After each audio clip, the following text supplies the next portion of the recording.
I'm Marvin, 28M, and I've been married to Keisha, 27F, for 5 years. We met during our sophomore year in college when we were paired up for a group project in our environmental science class. I remember being struck by her passion for conservation and her infectious laugh. We started dating a few months later, and it felt like we were meant to be together. After graduation, I enlisted in the military, following in my father's footsteps, while Keisha pursued a career in environmental consulting. We got married in a small ceremony surrounded by close friends and family. Our early years of marriage were filled with the typical ups and downs of newlyweds, but we always managed to work through our issues. We supported each other's careers, even when it meant spending time apart due to my military duties and her field work. Last year, we started talking about starting a family. We were both excited about the prospect of becoming parents and had even started setting up a nursery in our spare room. Everything seemed perfect, or so I thought. 3 months ago, I was deployed for a training mission overseas. It was supposed to be a routine assignment, nothing out of the ordinary. Keisha and I had been through separations before, and while they were always tough, we managed to stay connected through video calls and messages. This time, though, something felt different. Keisha's messages became less frequent and shorter. When we did video call, she seemed distracted and would often cut our conversations short, citing work commitments.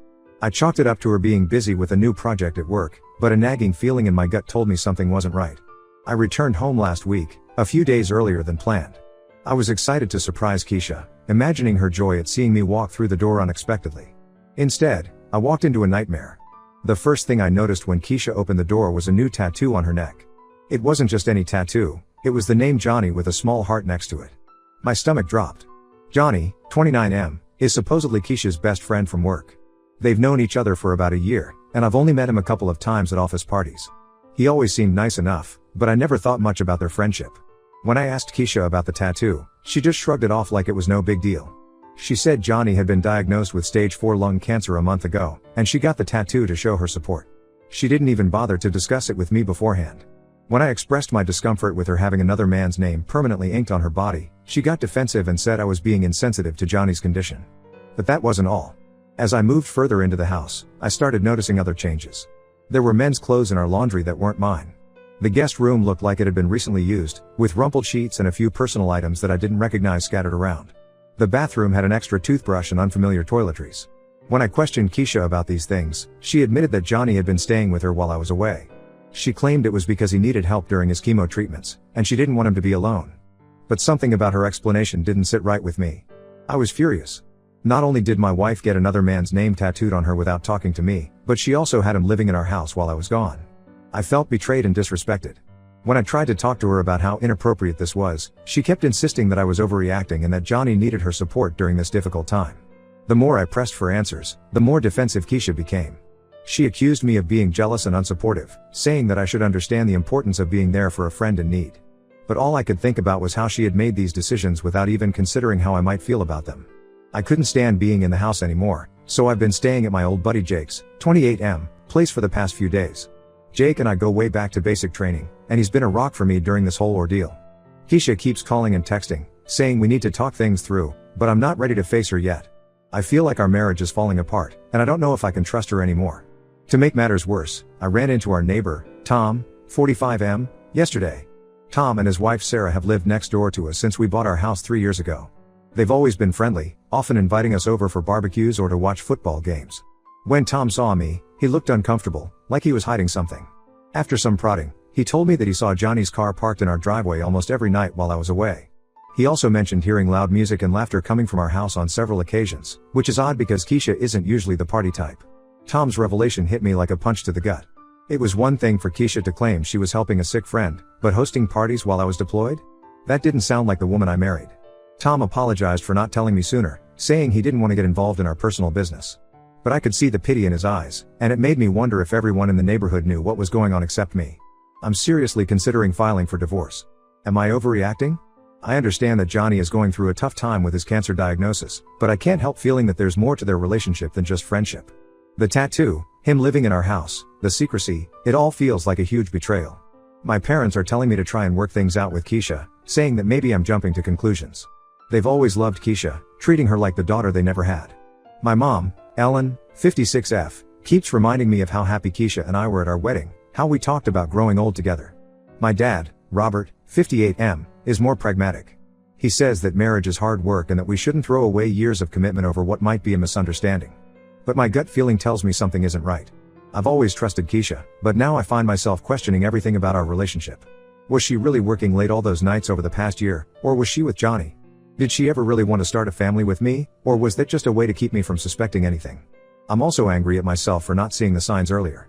Looking back, I realize Keisha had been acting a bit distant before my deployment. She was always on her phone, texting and smiling. I assumed it was work-related, but now I'm not so sure. There were times when she would abruptly end phone calls when I entered the room, or quickly switch tabs on her laptop when I walked by. At the time, I dismissed these things, not wanting to be the jealous, paranoid husband. Now, I wonder if I was just being naive. To add to all this, Keisha and I had talked about getting matching tattoos last year to celebrate our anniversary. We spent weeks discussing designs, something that would symbolize our love and commitment to each other. But when it came time to actually get them, Keisha backed out, saying she wasn't ready for such a permanent commitment. The irony of her now having Johnny's name tattooed on her neck is not lost on me. It feels like a slap in the face, a permanent reminder of her betrayal etched into her skin. I'm torn between wanting to salvage my marriage and feeling like I deserve better than this. The thought of divorcing Keisha breaks my heart. We've been through so much together: college graduation, my military training, her first big promotion. We've supported each other through the loss of her grandmother and my struggle with PTSD after my first deployment. How could she throw all of that away? But at the same time, I don't know if I can ever look at her the same way again. Every time I see that tattoo, it's going to be a reminder of her betrayal.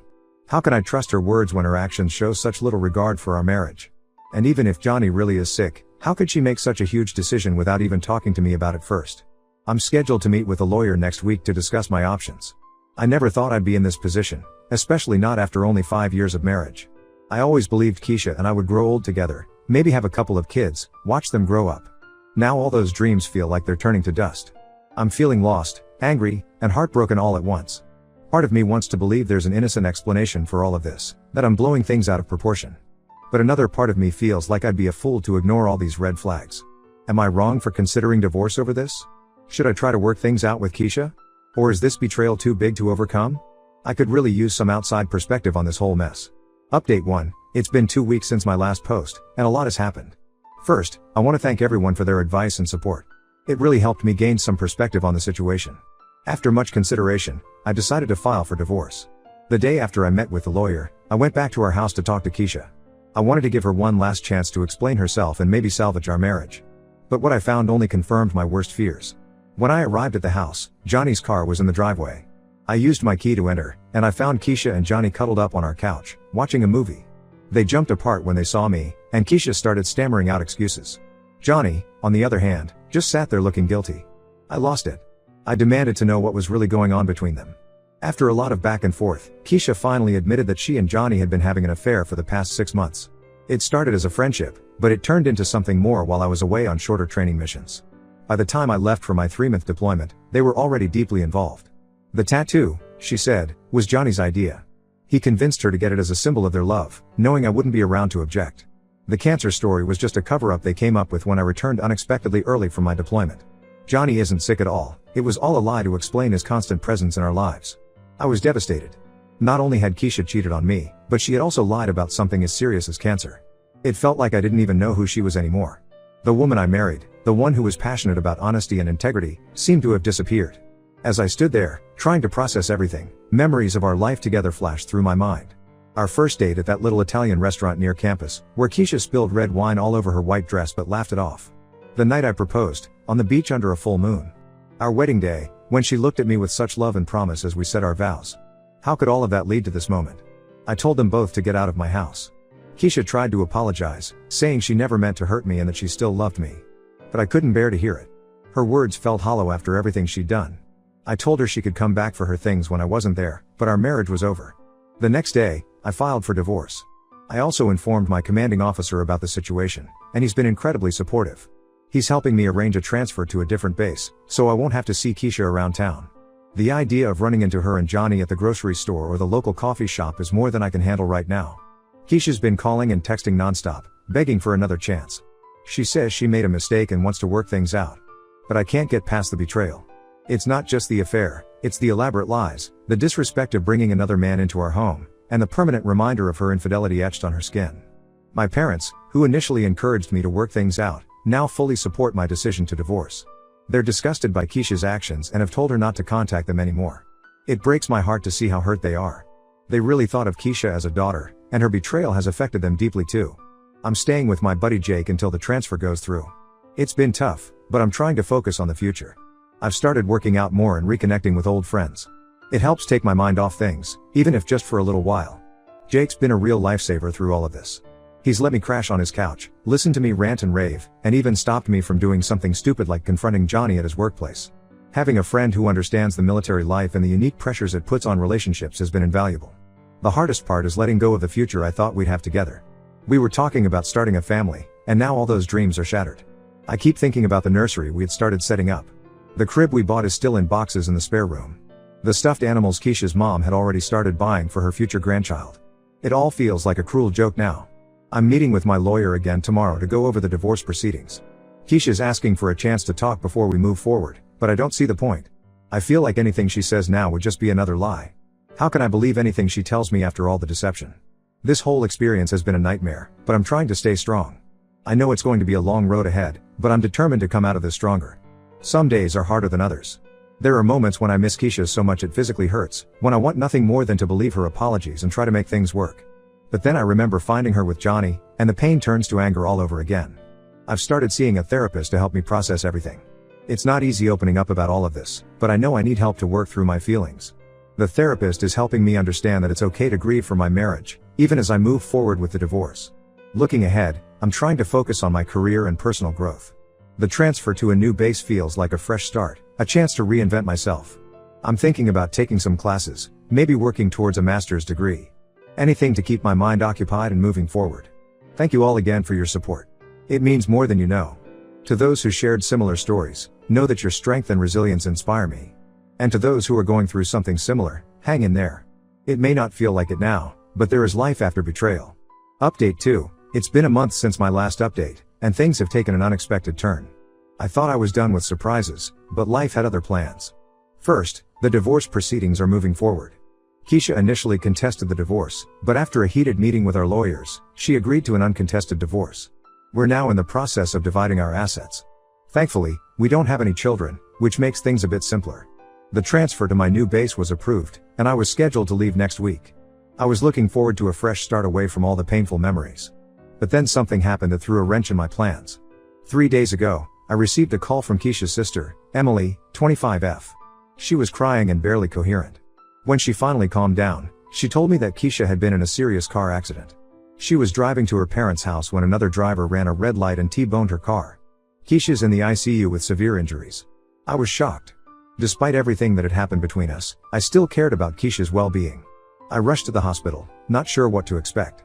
When I arrived, I found Keisha's family in the waiting room. Her parents looked relieved to see me, which surprised me given how things had ended between Keisha and me. The doctors informed us that Keisha had suffered a traumatic brain injury and multiple fractures. She was in a medically induced coma to help reduce brain swelling. They weren't sure when she would wake up or what her condition would be like when she did. As I sat there in the hospital, surrounded by Keisha's grieving family, I felt a whirlwind of emotions. Anger at Keisha for her betrayal, concern for her health, confusion about my role in this situation, and guilt for feeling relieved that I had filed for divorce before this happened. Then came another shock. Johnny showed up at the hospital. He acted like he had every right to be there, which infuriated both me and Keisha's family. Keisha's father, John, 58M, who had always treated me like a son, physically removed Johnny from the waiting room, telling him he had no place there after what he'd done to their family. Seeing Johnny made me realize something. Despite Keisha's betrayal, I still cared for her more than he did. While I was there, worried sick about her condition, he seemed more concerned about how this would affect him.